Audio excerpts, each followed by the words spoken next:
Hi there, it's Kevin with the Rogue Market, here with an analysis video for Kalamax the Stormsire, and 10 cards that I like for upgrading Kalamax, and I think that the people who are going to be purchasing Kalamax will also be wanting to pick up at least a few of these cards to upgrade the deck. Now, when I do an analysis on a card like Kalamax, I like to look for unique cards. So if we actually take a look at Kalamax, it's going to have a lot of cards that just duplicate spells, and it's going to have your usual just really good spells like Dig Through Time, Chaos Warp. These are cards that end up going into a lot of different commander decks, and I think that when we kind of weed these out and look at things that actually make cards that are unique for this particular commander, that those have a better chance of actually going up because the price isn't reflective of their popularity at the moment. These cards like Chaos Warp and Dig Through Time, they are used in so many different decks that I don't think that it's going to matter. It's going to be a drop in the bucket with the new cards that are going to be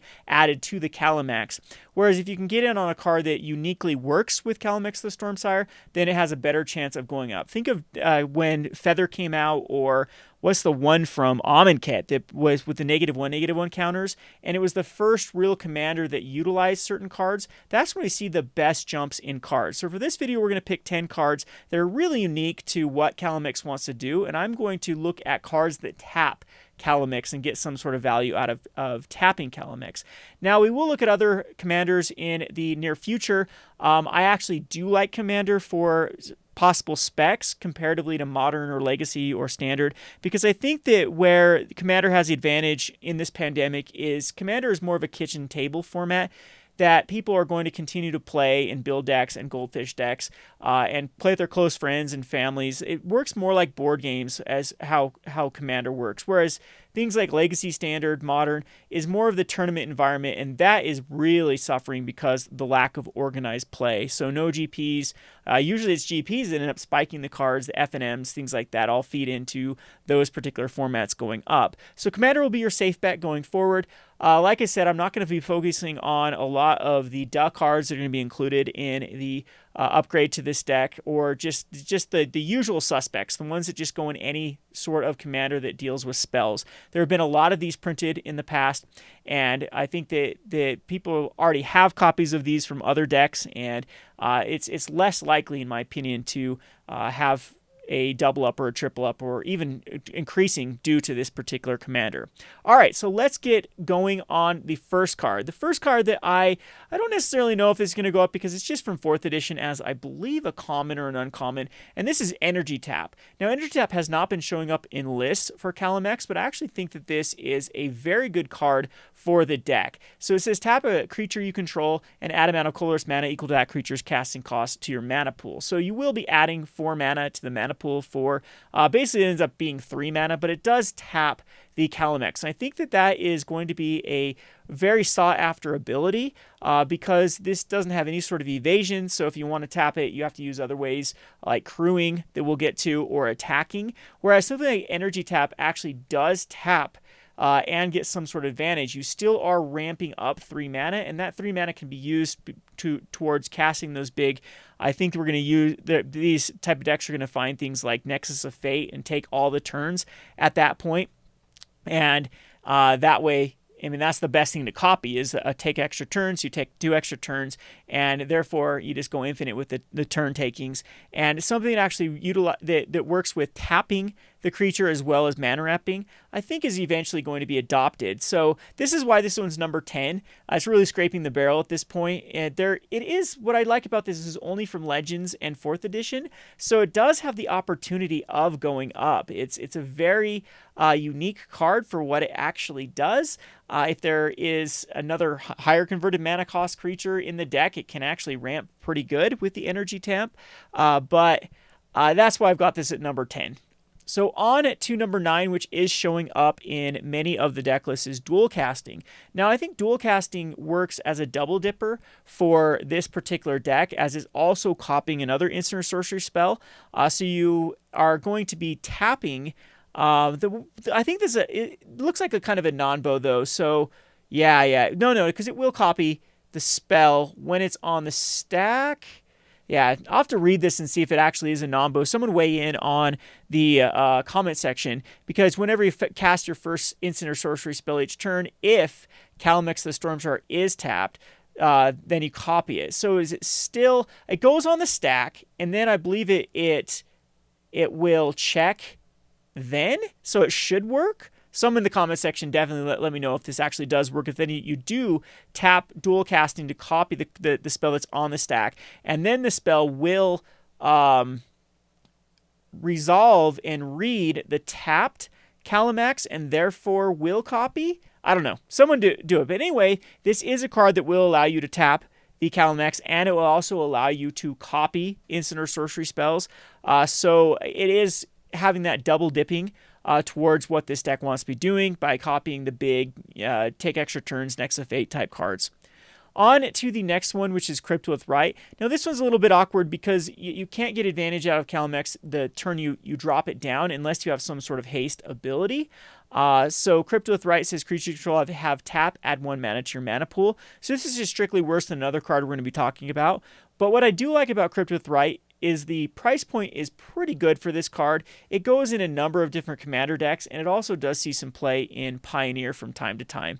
You'll see some deck lists that it will show up in. So it has one of the most powerful abilities in a long time printed. It's from Shadow's Innistrad. It missed the mystery booster box and any other printing. So I think that the trajectory is going to continue to go up, and this is going to add some more demand that it naturally already had. You can already see this curve is going up, and I mainly think that there's 2 commanders right now that want to use Crypt with Right out of this Commander 2020. And we'll be talking about those commanders in following videos. The one that spits out the snake tokens, I think, will also want to Crypt with Right as a way just to ramp up mana. So this being a double dip with Commander 2020, this one ends up being a pretty decent spec. All right, so now I'm going to take a look at the 3 crew vehicles that I think are pretty decent with Kalamax. So the first one is Heart of Karan. Heart of Karan also looks to be curving up, and I think it's mainly due to it does see some Pioneer play. And it is a pretty decent one as far as having a 4/4 that can get in for some damage, can possibly even utilize it to block, and it can actually block quite favorably in Commander. I know that's not that big of a deal, that most Commander decks are more solitaire decks that don't interact that lot, but this is an easy way. It comes out before Kalamax that you can throw it down and you can crew it, and it's one of the better things you can do with the vehicles. So that's why it's the lowest out of the 3, because you don't get any sort of advantage out of Heart of Karan other than 4 power, but it is still a way that you can safely tap the Kalamax to start to duplicate those spells. The next one is Cultivators Caravan, and this is a card that was printed, I believe, in the Challenger deck, so it was Heart of Karan. Correct me if I'm wrong. I thought there was a one of in the Challenger decks. It might not be.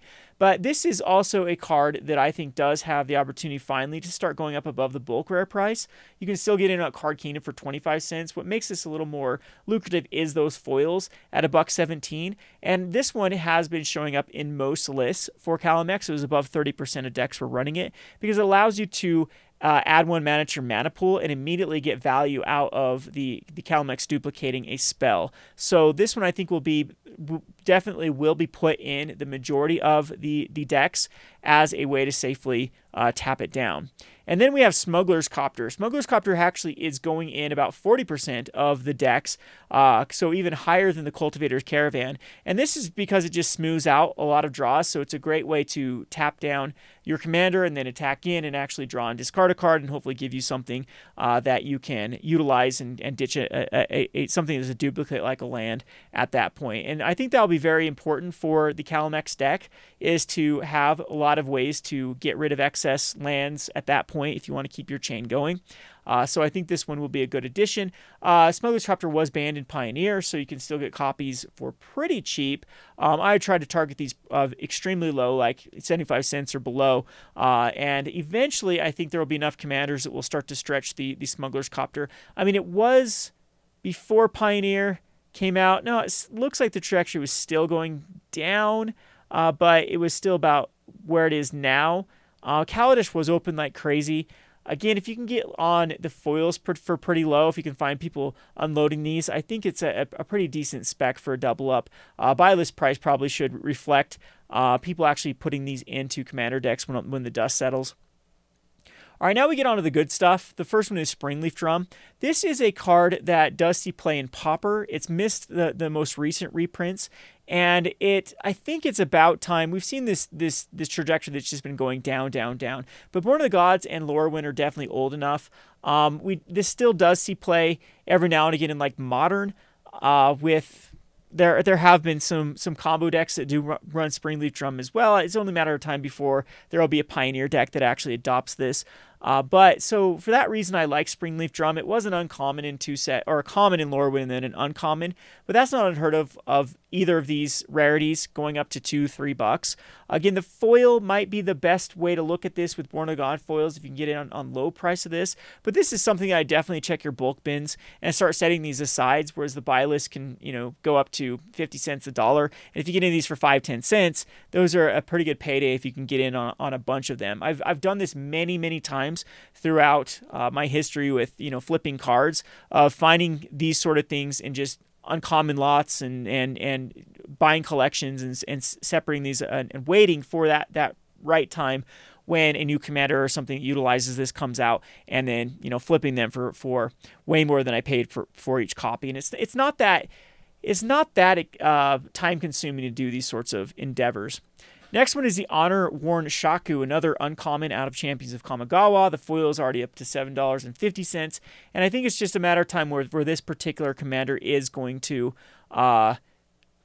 spike up the price of this card. So you actually get to add 2 mana to your mana pool and safely tap the Kalamax.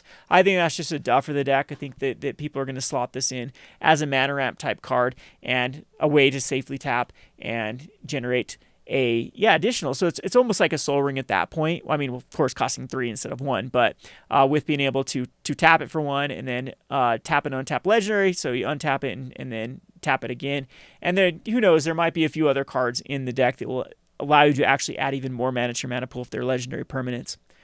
All right, now we're on to the really good stuff, which is Paradise Mantle. This one's pretty good because it's 0 drop, equips for 1, and then allows the Kalamax just to start adding for mana to your mana pool. And this is exactly what having colored mana I think is very important to then cast those take extra turn cards or anything you're going to be duplicating. And then last but not least, definitely the best card, the best spec out of this is Earthcraft. So Earthcraft is already trending up. And this is a reserve list card. And this is a reserve list card that sees a ton of play in many decks. I eventually think this will get banned in Commander, so keep that on the the short list of selling when this does go up. But if you can get in pretty low, like $47 or even lower, like $45 on this card, I think it will be a pretty decent flip. I'm thinking once buy lists come back in, when people fill their warehouses back with people sorting cards, they're going to be wanting to pick up these Earthcrafts because the supplies can be stripped for most of the Channel Fireballs and the Card Kingdoms and the cool stuffs once people start upgrading the Kalamax. I think this one is the best one because it's a static ability. It allows any other cards, if you're running like Young Pyromancers. I've seen a lot of decks running Talrins and Young Pyromancers.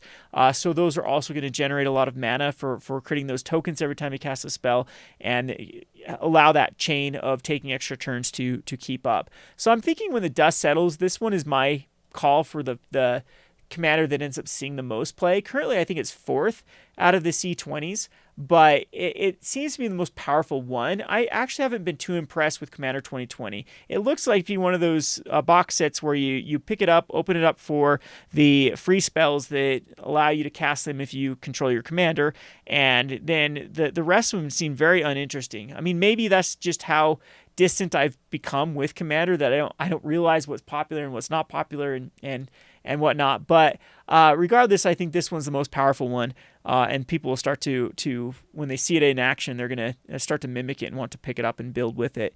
And again, looking at the cards that are more unique for the particular commander, I think is more important than just going with the staples. Like, of course, Cyclonic Rift is probably going to go in this, Chaos Warps, Dig Through Times, the things that usually always go in these blue spell-based decks. And I hope you enjoyed this video of the top 10 cards that are unique to Kalamax that I think have the possibility of going up. Let me know in the comment section below if I missed a card that that has this tap ability where it taps down your creature. Of course, any other card that allows you to give it haste, the Lightning Greaves, and those things, but they are already included in the box set. So it's going to be a 1-for-1 at that point. So if you actually buy this commander set, you're going to get those type of cards. So I didn't include those ones in the mix. Anyway, I hope you enjoyed this video. This has been Kevin with the Rogue Market. Thanks for watching.